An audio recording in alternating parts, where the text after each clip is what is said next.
ಒಡಿಶಾ ಅಂದ್ರೆ ಪಾಟ್ನಾಯಕ್ ಕುಟುಂಬನೇ ಅನ್ನುವಷ್ಟು ಅವರಲ್ಲಿನ ರಾಜಕೀಯವನ್ನ ಜನಜೀವನವನ್ನ ಆವರಿಸಿಕೊಂಡಿದ್ದಾರೆ. ಆದ್ರೆ ಈಗ ಒಡಿಶಾ ಅಂದ್ರೆ ಅತಿ ಹೆಚ್ಚು ಸುದ್ದಿಯಲ್ಲಿರೋದು ಪಾಟ್ನಾಯಕ್ ಅಲ್ಲ, ಅಲ್ಲಿನ ಸಿಎಂ ನವೀನ್ ಪಾಟ್ನಾಯಕ್ ಆಗಿದ್ರು. ಅಲ್ಲಿಂದ ಈಗ ದೇಶಾದ್ಯಂತ ಸುದ್ದಿಯಲ್ಲಿರೋದು ತಮಿಳುನಾಡಿನ ವಿ.ಕೆ. ಪಾಂಡ್ಯನ್. ಪ್ರಧಾನಿ ಮೋದಿ ಸಹಿತ ಬಿಜೆಪಿಯ ಘಟಾನುಘಟಿ ನಾಯಕರು ಟಾರ್ಗೆಟ್ ಮಾಡ್ತಾ ಇರೋದು ಇದೇ ಪಾಂಡ್ಯನ್ ಅವರನ್ನ. नवीन बाबू के सभी शुभचिंतक बहुत चिंता में है। वो ये देखकर बहुत परेशान है कि पिछले एक साल में अचानक नवीन बाबू की तबीयत इतनी कैसे बिगड़ गई। नवीन बाबू के करीबी रहे लोगों का मानना है कि उनकी तबीयत बिगड़ने के पीछे कोई साजिश भी हो सकती है। कहीं इसमें उस लॉबी का तो हाथ नहीं है ना। उड़ीसा में भाजपा सरकार का विजय होने के बाद हमारी सरकार, उड़ीसा की भाजपा सरकार एक स्पेशल कमेटी का गठन करेगी। ಯಾಕೆ ಮುಖ್ಯಮಂತ್ರಿ ಪಾಟ್ನಾಯಕರನ್ನ ಬಿಟ್ಟು ಒಡಿಶಾದಲ್ಲಿ ತಮಿಳಿಗ ಪಾಂಡ್ಯನ್ ಹಿಂದೆ ಬಿದ್ದಿದ್ದಾರೆ ಈ ಬಿಜೆಪಿ ನಾಯಕರು? ಅಲ್ಲೇ ಇರೋದು ಬಹಳ ಇಂಟ್ರೆಸ್ಟಿಂಗ್ ವಿಷಯ. ಇದೇ ಪಾಂಡ್ಯನ್ ಒಡಿಶಾದ ಮುಂದಿನ ಸಿಎಂ ಆಗಲಿದ್ದಾರ? ಹೀಗೊಂದು ವಿಚಿತ್ರ ವಿಭಿನ್ನ ದಾಖಲೆ ಸೃಷ್ಟಿಯಾಗಲಿದೆಯಾ?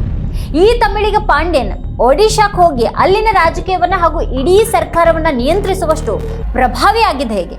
ಲೋಕಸಭೆ ಜೊತೆಗೆ ವಿಧಾನಸಭೆ ಚುನಾವಣೆಯು ನಡೀತಾ ಇರುವಂತಹ ಒಡಿಶಾದಲ್ಲಿ ಏನಾಗ್ತಾ ಇದೆ? ಬಿಜೆಪಿ, ಅದರಲ್ಲೂ ಮೋದಿ ಚುನಾವಣೆಯಲ್ಲಿ ಹಿನ್ನಡೆಯ ಭೀತಿಯಲ್ಲಿ ಹತಾಶೆ ಮತ್ತು ತಳಮಳಗಳನ್ನ ವಿವಿಧ ರೀತಿಯಲ್ಲಿ ಹೊರಹಾಕ್ತಾ ಇರೋದು ಇತ್ತೀಚಿನ ದಿನಗಳಲ್ಲಿ ಸ್ಪಷ್ಟವಾಗಿಯೇ ಕಾಣಿಸ್ತಾ ಇದೆ. ಈಗ ಒಡಿಶಾದಲ್ಲಿಯೂ ಅವರು ಅಂಥದ್ದೇ ಹತಾಶೆಯಿಂದ ನೀಡಿರುವಂತಹ ಹೇಳಿಕೆ ಅಂದ್ರೆ, ಒಡಿಶಾ ಸಿಎಂ ನವೀನ್ ಪಾಟ್ನಾಯಕ್ ಅವರ ಆರೋಗ್ಯ ದಿಢೀರ್ ಕುಸಿತಾ ಇದ್ದು ರಾಜ್ಯದಲ್ಲಿ ಬಿಜೆಪಿ ಅಧಿಕಾರಕ್ಕೆ ಬಂದ್ರೆ ಅದ್ರ ಬಗ್ಗೆ ತನಿಖೆ ನಡೆಸಲಾಗುವುದು ಅನ್ನೋದು. ಹೌದು, ಮೋದಿ ಈ ಹೇಳಿಕೆ ನೀಡಿರೋದು ಚುನಾವಣಾ ತಂತ್ರದ ಭಾಗವಾಗಿಯೇ ಇದೆ ಅಂತ ಹೇಳಲಾಗ್ತದೆ. ಪಾಟ್ನಾಯಕ್ ಆರೋಗ್ಯ ಕುಸಿತದ ಹಿಂದೆ ಏನಾದ್ರೂ ಷಡ್ಯಂತ್ರ ಇದೆ ಅನ್ನುವಂತಹ ಅನುಮಾನವನ್ನ ಅವರು ವ್ಯಕ್ತಪಡಿಸ್ತಾ ಇರೋದು ಪಾಟ್ನಾಯಕ್ ಆಪ್ತ ಮತ್ತು ಉತ್ತರಾಧಿಕಾರಿ ಅಂತಾನೆ ಬಿಂಬಿತವಾಗಿರುವಂತಹ ವಿ.ಕೆ. ಪಾಂಡ್ಯನ್ ಅವರನ್ನ ಗುರಿಯಾಗಿಸಿಯೇ ಇರಬಹುದಾ ಅನ್ನುವಂತಹ ಪ್ರಶ್ನೆಗಳು ಇವೆ. ಯಾಕಂದ್ರೆ ಪಾಂಡ್ಯನ್ ಅವರು ನವೀನ್ ಪಾಟ್ನಾಯಕ್ ಉತ್ತರಾಧಿಕಾರಿ ಆಗಲಿದ್ದಾರೆ ಅನ್ನುವಂತಹ ವದಂತಿಗಳನ್ನೇ ಬಿಜೆಪಿ ತನ್ನ ಚುನಾವಣಾ ಪ್ರಚಾರದ ಪ್ರಮುಖ ವಿಷಯವಾಗಿಸಿಕೊಂಡಿತ್ತು. ತಮಿಳುನಾಡು ಮೂಲದ ಪಾಂಡ್ಯನ್ ಅವರು ಪಾಟ್ನಾಯಕ್ ಉತ್ತರಾಧಿಕಾರಿ ಆಗೋದು ಅಂತ ಅಂದ್ರೆ ಒಡಿಯಾ ಅಸ್ಮಿತೆಗೆ ಹೊಡೆತ ಅಂತ ಬಿಂಬಿಸುವ ಯತ್ನವನ್ನ ಅದು ನಡೆಸಿತ್ತು. ಚುನಾವಣೆಯ ಕೊನೆಯ ಹಂತದಲ್ಲಿರುವಾಗ ಬಂದಿರುವಂತಹ ಮೋದಿಯ ಈ ಹೇಳಿಕೆಗೆ ಒಡಿಶಾ ಸಿಎಂ ನವೀನ್ ಪಾಟ್ನಾಯಕ್ ಉತ್ತರ ಕೊಟ್ಟಿದ್ದಾರೆ. If he was so concerned about my health, and he has stated publicly before that I'm a good friend of his, all he had to do was pick up a telephone and ring me up and ask me about his health, about my health. ತಮ್ಮ ಆಪ್ತ ಪಾಂಡ್ಯನ್ ಸರ್ಕಾರದ ಮೇಲೆ ಪೂರ್ಣ ಹಿಡಿತ ಹೊಂದಿದ್ದಾರೆ ಎನ್ನುವಂತಹ ವದಂತಿಗಳ ಹಿನ್ನೆಲೆಯಲ್ಲಿ ಪಾಟ್ನಾಯಕ್ ಪ್ರತಿಕ್ರಿಯಿಸಿದ್ದು, ಪಾಂಡ್ಯನ್ ತಮ್ಮ ಉತ್ತರಾಧಿಕಾರಿ ಅಲ್ಲ ಅಂತ ಸ್ಪಷ್ಟಪಡಿಸಿದ್ದಾರೆ. ಅಂಥ ವದಂತಿಗಳು ಬರೀ ಉತ್ಪ್ರೇಕ್ಷೆ ಅಂತ ಪಾಟ್ನಾಯಕ್ ತಳ್ಳಿ ಹಾಕಿದ್ದಾರೆ.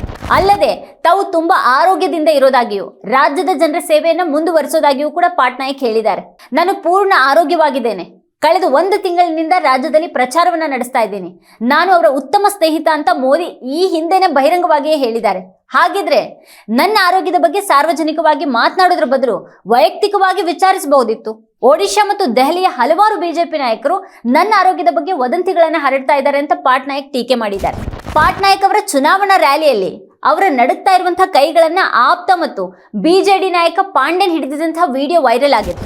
ಒಡಿಶಾದ ಮಯೂರ್ಭಂಜ್ನಲ್ಲಿನ ರ್ಯಾಲಿಯಲ್ಲಿ ಮಾತನಾಡಿದ ಪ್ರಧಾನಿ ಮೋದಿ, ಪಾಟ್ನಾಯಕ್ ಅನಾರೋಗ್ಯದ ಹಿಂದೆ ಕೆಲವರ ಷಡ್ಯಂತ್ರ ಇದೆ ಅನ್ನುವಂತಹ ಅನುಮಾನ ಇರೋದಾಗಿ ಹೇಳಿದ್ದು ದೊಡ್ಡ ಸುದ್ದಿಯಾಗಿತ್ತು. ಪಾಂಡ್ಯನ್ ನನ್ನ ಉತ್ತರಾಧಿಕಾರಿ ಆಗಲಿದ್ದಾರೆ ಅನ್ನುವಂತಹ ವದಂತಿಗಳಲ್ಲಿನ ಉತ್ಪ್ರೇಕ್ಷೆಗಳನ್ನ ನಾನು ಅರ್ಥ ಮಾಡ್ಕೊಳ್ಳೋದಿಕ್ಕೆ ಸಾಧ್ಯ ಇಲ್ಲ. ಪಾಂಡ್ಯನ್ ಚುನಾವಣೆಗೆ ಸಹ ನಿಂತಿಲ್ಲ ಅನ್ನೋದು ನಿಮಗೆ ಗೊತ್ತಿದೆ ಅಂತ ಪಾಟ್ನಾಯಕ್ ಮಾಧ್ಯಮಗಳಿಗೆ ಪ್ರತಿಕ್ರಿಯೆಯನ್ನ ನೀಡಿದ್ದಾರೆ. ಯಾವುದೇ ಉತ್ತರಾಧಿಕಾರಿಯನ್ನ ಒಡಿಶಾ ಜನರ ನಿರ್ಧಾರ ಮಾಡ್ತಾರೆ. ಬಿಜೆಪಿ ಹತಾಶೆಯಿಂದ ಇಂಥ ವದಂತಿಗಳನ್ನ ಸೃಷ್ಟಿ ಮಾಡ್ತಾ ಇದೆ ಅಂತ ಪಾಟ್ನಾಯಕ್ ಆರೋಪ ಮಾಡಿದ್ದಾರೆ. ಪಾಂಡ್ಯನ್ ತಮ್ಮ ಪರವಾಗಿ ಎಲ್ಲಾ ಪ್ರಮುಖ ನಿರ್ಧಾರಗಳನ್ನ ತೆಗೆದುಕೊಳ್ತಿದ್ದಾರೆ ಅನ್ನುವಂತಹ ಆರೋಪಗಳನ್ನ ತಳ್ಳಿ ಹಾಕಿರುವಂತಹ ಪಾಟ್ನಾಯಕ್ ಅದು ಹಾಸ್ಯಾಸ್ಪದ ಮತ್ತು ಹುರುಳಿಲ್ಲದ ಹಳೆಯ ಆರೋಪ ಅಂತ ಹೇಳಿದ್ದಾರೆ. 2011ರಿಂದ ಪಾಟ್ನಾಯಕ್ ಅವರ ಖಾಸಗಿ ಕಾರ್ಯದರ್ಶಿಯಾಗಿ ಸೇವೆ ಸಲ್ಲಿಸಿದಂತಹ ಪಾಂಡ್ಯನ್ ತಮಗೆ ಯಾವುದೇ ರಾಜಕೀಯ ಮಹತ್ವಾಕಾಂಕ್ಷೆಗಳಿಲ್ಲ ಅನ್ನೋದನ್ನ ಸ್ಪಷ್ಟಪಡಿಸ್ತಾನೆ ಬಂದಿದ್ದಾರೆ. ಪಾಟ್ನಾಯಕ್ ಅವರನ್ನ ತಮ್ಮ ಗುರು ಅಂತಾನೆ ಉಲ್ಲೇಖಿಸುವ ಅವರು ಪಾಟ್ನಾಯಕ್ ಮೌಲ್ಯಗಳ ಬಗ್ಗೆ ಅಪಾರ ಮೆಚ್ಚುಗೆಯನ್ನು ಉಳ್ಳವರಾಗಿದ್ದಾರೆ. ಪಾಂಡ್ಯನ್ ಯಾರು, ಪಾಟ್ನಾಯಕ್ ಉತ್ತರಾಧಿಕಾರಿ ಅಂತ ಅವ್ರು ಬಿಂಬಿತವಾಗ್ತಾ ಇರೋದ್ರ ಹಿನ್ನೆಲೆ ಏನು ಅನ್ನೋದನ್ನ ಸ್ವಲ್ಪ ಇಲ್ಲಿ ಗಮನಿಸಬೇಕು. 12 ವರ್ಷಗಳ ಕಾಲ ಒಡಿಶಾ ಸಿಎಂ ನವೀನ್ ಪಟ್ನಾಯಕ್ ಅವರಿಗೆ ವೈಯಕ್ತಿಕ ಕಾರ್ಯದರ್ಶಿಯಾಗಿ ಕೆಲಸ ಮಾಡಿದಂಥ ವಿ.ಕೆ. ಪಾಂಡ್ಯನ್ ಕಳೆದ ವರ್ಷ IASಗೆ ರಾಜೀನಾಮೆಯನ್ನ ನೀಡಿ ಬಿಜೆಡಿಗೆ ಸೇರ್ಪಡೆಯಾದರು. ಅದಾದ ನಂತರ ರಾಜಕೀಯ ವಲಯದಲ್ಲಿ ಅವ್ರ ಕುರಿತು ಊಹಾಪೋಹಗಳು ಕೇಳಿ ಬರ್ತೊಡಗಿದ್ವು. IAS ಅಧಿಕಾರಿಯಾಗಿದ್ದ ಪಾಂಡ್ಯನ್ ತಮಿಳುನಾಡಿನವರು. ಮಧುರೈ ಮತ್ತು ದೆಹಲಿಯಲ್ಲಿ ಅಧ್ಯಯನ ಮಾಡಿದವರು. 2000 ಬ್ಯಾಚ್ನ IAS ಅಧಿಕಾರಿಯವರು. ಪಂಜಾಬ್ ಕೇಡರ್ನಲ್ಲಿ IAS ಅಧಿಕಾರಿಯಾಗಿ ವೃತ್ತಿ ಜೀವನವನ್ನು ಪ್ರಾರಂಭಿಸಿದರು.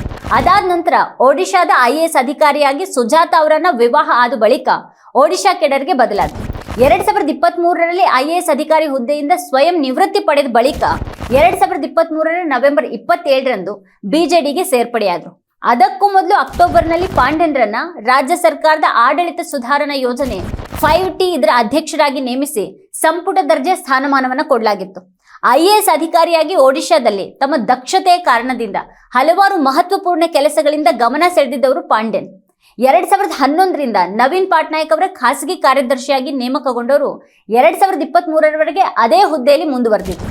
ಒಡಿಶಾ ರಾಜ್ಯದಲ್ಲಿ ಹಲವು ಬದಲಾವಣೆಗಳನ್ನು ಜಾರಿಗೊಳಿಸಿ ರಾಜ್ಯದ ಏಳಿಗೆಗೆ ಶ್ರಮಿಸಿರುವಂತಹ ಪಾಂಡ್ಯನ್ ಅವರು ಪಟ್ನಾಯಕ್ ಅವರ ಹಲವು ಕನಸುಗಳನ್ನು ಸಾಕಾರಗೊಳಿಸುವ ಮೂಲಕ ಅವರಿಗೆ ಹತ್ತಿರವಾಗಿದ್ರಲ್ಲಿ ಅಚ್ಚರಿ ಏನಿಲ್ಲ.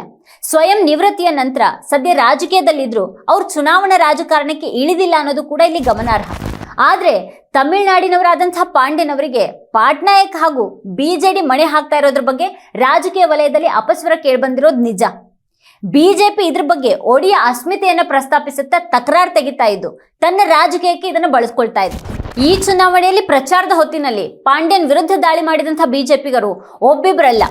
ಮೋದಿಯಿಂದ ಶುರುವಾಗಿ ಅಮಿತ್ ಶಾ, ಧರ್ಮೇಂದ್ರ ಪ್ರಧಾನ್, ಅಸ್ಸಾಂ ಸಿಎಂ ಹಿಮಂತ್ ಬಿಸ್ವ ಶರ್ಮಾ ಹೀಗೆ ಹಲವರು ಪಾಂಡ್ಯನ್ ಅವರನ್ನ ಗುರಿಯಾಗಿಸಿದರು. ಕಳೆದ ವಾರ ಒಡಿಶಾದಲ್ಲಿ ರ್ಯಾಲಿಯನ್ನು ಉದ್ದೇಶಿಸಿ ಮಾತನಾಡಿದಂತಹ ಮೋದಿ ಒಡಿಶಾ ಸಿಎಂ ನವೀನ್ ಪಟ್ನಾಯಕ್ ಅವರ ಕಚೇರಿ ಮತ್ತು ನಿವಾಸವನ್ನ ಬೆರಳೆಣಿಕೆಯಷ್ಟು ಭ್ರಷ್ಟರು ತಮ್ಮ ಹಿಡಿತಕ್ಕೆ ತೆಗೆದುಕೊಂಡಿದ್ದಾರೆ ಅಂತ ಹೇಳುವಾಗಲೂ ಅವರ ಗುರಿ ಪಾಂಡ್ಯನ್ ಆಗಿದ್ರು.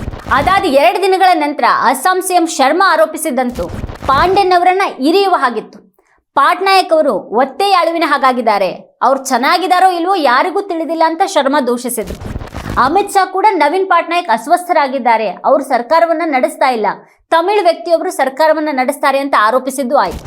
ಒಡಿಶಾದ ಮಾಜಿ ಬಿಜೆಪಿ ಮುಖ್ಯಸ್ಥ ಸಮೀರ್ ಮೋಹಂತಿ ಪೊಲೀಸ್ ಮಹಾನಿರ್ದೇಶಕರಿಗೆ ಪತ್ರ ಬರೆದು ಪಾಂಡ್ಯನ್ ಮತ್ತಿತರ ಒಡಿಯಾದವರಲ್ಲದ ಅಧಿಕಾರಿಗಳು ಪಟ್ನಾಯಕ್ ಅವರ ಮೇಲೆ ಹಿಡಿತ ಸಾಧಿಸಿದ್ದಾರೆ ಅಂತ ದೂರಿದ್ರು. ಇಂಥ ಎಲ್ಲ ಆರೋಪಗಳನ್ನ ಪಟ್ನಾಯಕ್ ಈಗ ತಳ್ಳಿ ಹಾಕಿದ್ದಾರೆ. 6 ತಿಂಗಳ ಹಿಂದೆ IAS ಅನ್ನ ತೊರೆದು ರಾಜಕೀಯ ಸೇರ್ತಾ ಇದ್ದ ಹಾಗೆ ಅವ್ರ ವಿರುದ್ಧದ ಅಸ್ತ್ರವಾಗಿ ಬಿಜೆಪಿ ಒಡಿಯಾ ಅಸ್ಮಿತೆಯ ಅಸ್ತ್ರ ತೆಗೆದಿತ್ತು. ಇದನ್ನ ಪಾಂಡ್ಯನ್ ಕೂಡ ಸೂಕ್ಷ್ಮವಾಗಿಯೇ ಗಮನಿಸಿದ್ದಾರೆ. ಹೊರಗಿನವನು ಅಂತ ಬಿಜೆಪಿಯವರು ಮಾಡ್ತಾ ಇರುವಂತಹ ವಾಗ್ದಾಳಿಗಳಿಂದ ಪಾಂಡ್ಯನ್ ವಿಚಲಿತರೇನಾಗಿಲ್ಲ. ಒಡಿಯಾ ಅಸ್ಮಿತೆಯ ಬಗ್ಗೆ ಈಗ ಮಾತಾಡ್ತಾ ಇರುವ ಬಿಜೆಪಿ ಕೇಂದ್ರದಲ್ಲಿ ಅಧಿಕಾರದಲ್ಲಿದ್ರು ರಾಜ್ಯದ ಭಾಷೆ, ಕಲೆ ಮತ್ತು ಸಂಸ್ಕೃತಿಯನ್ನು ಪ್ರೋತ್ಸಾಹಿಸುವಂತಹ ಯಾವ ಕೆಲಸವನ್ನು ಮಾಡಿಲ್ಲ ಅಂತ ಪಾಂಡ್ಯನ್ ತಿರುಗೇಟನ್ನ ನೀಡಿದ್ದಾರೆ. ಪಟ್ನಾಯಕ್ ಅವರ ಎಲ್ಲಾ ಶ್ರೇಷ್ಠ ಮೌಲ್ಯಗಳಿಗೆ ತಾನು ಸಹಜ ಉತ್ತರಾಧಿಕಾರಿ ಮತ್ತು ರಾಜ್ಯದ ಜನರಿಗೆ ಸೇವೆ ಸಲ್ಲಿಸೋದಿಕ್ಕೆ ತಮ್ಮ ಗುರುವಿಗೆ ಸದಾ ಸಹಾಯ ಮಾಡೋದಾಗಿ ಅವರು ಹೇಳಿದ್ದಾರೆ. ತಾನು ಬಿಜೆಡಿಯಲ್ಲಿ ಪದಾಧಿಕಾರಿ ಕೂಡ ಅಲ್ಲ, ತಾನೊಬ್ಬ ಕಾರ್ಯಕರ್ತ, ಕಾಲಾಳು. ಆದ್ರೆ ಪಟ್ನಾಯಕ್ ಅವರ ದೊಡ್ಡ ಅಭಿಮಾನಿ ತಾನು ಅಂತ ಕೂಡ ಪಾಂಡ್ಯನ್ ಹೇಳ್ಕೊಂಡಿದ್ದಾರೆ. ಒಡಿಶಾ ಮತ್ತು ಬಹುಶಃ ದೇಶದ ಪ್ರತಿಯೊಬ್ಬ ವ್ಯಕ್ತಿಯು ಪಟ್ನಾಯಕ್ ಅವರ ಮೌಲ್ಯಗಳ ಉತ್ತರಾಧಿಕಾರಿಯಾಗೋದಿಕ್ಕೆ ಯತ್ನಿಸಬೇಕು. ಆ ಬಗೆಯಲ್ಲಿ ನನ್ನನ್ನು ನಾನು ಅವರ ಉತ್ತರಾಧಿಕಾರಿ ಅಂತ ಹೇಳ್ಕೊಳ್ಳಲು ಬಯಸ್ತೀನಿ ಮತ್ತು ಅದ್ರ ಬಗ್ಗೆ ನನಗೆ ಹೆಮ್ಮೆ ಇದೆ. ಅವ್ರೇನ್ ಮಾಡ್ತಾ ಇದ್ದಾರೋ ಅದನ್ನು ಪಾಲಿಸಲು ಪ್ರಯತ್ನಿಸ್ತೀನಿ ಅನ್ನೋದು ಪಾಂಡ್ಯನ್ ಮಾತು. ಬಿಜೆಪಿಯವರು ರಾಜಕೀಯ ಕಾರಣಗಳಿಗಾಗಿ ನನ್ನನ್ನು ಹೊರಗಿನವನು ಅಂತ ಕರೀತಾರೆ. ಒಡಿಶಾದ ಜನರು ಹಾಗೆ ಹೇಳ್ತಾ ಇಲ್ಲ ಅಂತ ಹೇಳ್ತಾರೆ ಪಾಂಡ್ಯನ್.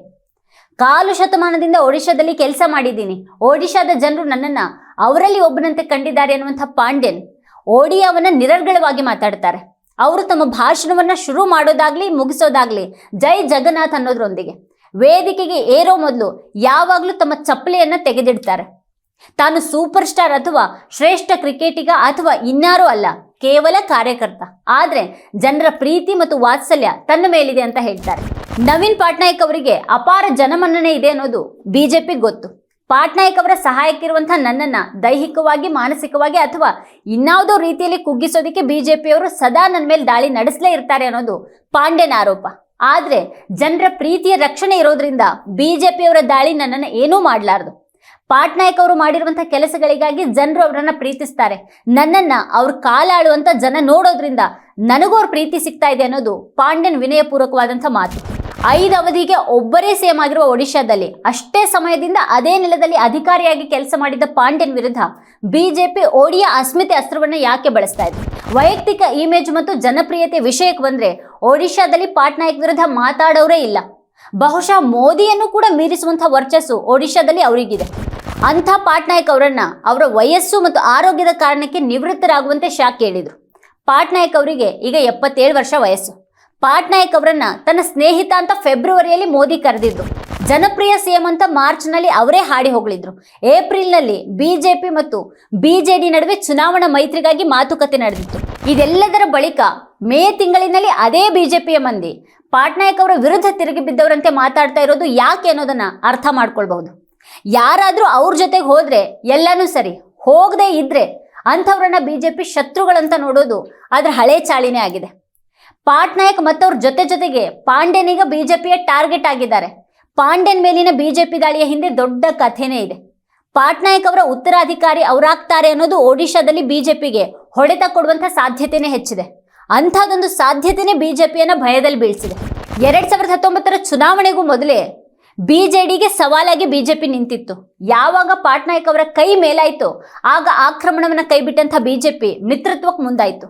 ಹೇಗೂ ಪಾಟ್ನಾಯಕ್ ಅವರಿಗೆ ವಯಸ್ಸಾಗ್ತಾ ಇದೆ, ಬಹಳ ಬೇಗ ಅವರೇ ರಾಜಕೀಯದಿಂದ ಹಿಂದೆ ಸರಿತಾರೆ, ನಿರಾಯಾಸವಾಗಿ ತಾನು ದರ್ಬಾರ್ ಶುರು ಮಾಡಬಹುದು ಅನ್ನುವಂಥ ಲೆಕ್ಕಾಚಾರ ಬಿಜೆಪಿಯ ಆ ನಡೆಯ ಹಿಂದಿತ್ತು. ಪಾಟ್ನಾಯಕ್ ನಂತರ ತಮ್ಮದೇ ಆಟ ಅಂದ್ಕೊಂಡಿದ್ದಂತಹ ಬಿಜೆಪಿಗೆ, ಅದರಲ್ಲೂ ಮೋದಿ ಮತ್ತು ಅಮಿತ್ ಶಾಗೆ ಭೀತಿಯಾಗಿರೋದು ಪಾಟ್ನಾಯಕ್ ಅವರ ಉತ್ತರಾಧಿಕಾರಿಯಾಗಿ ಪಾಂಡ್ಯನ್ ಬಿಂಬಿತವಾಗ್ತಾ ಇರೋದ್ರಿಂದ. ಹಾಗೊಂದು ವೇಳೆ ಏನಾದರೂ ಆದ್ರೆ ತಮ್ಮ ಯೋಜನೆ ಎಲ್ಲ ಹಾಳಾಗುತ್ತೆ ಅನ್ನೋದು ಅವ್ರ ಆತಂಕ.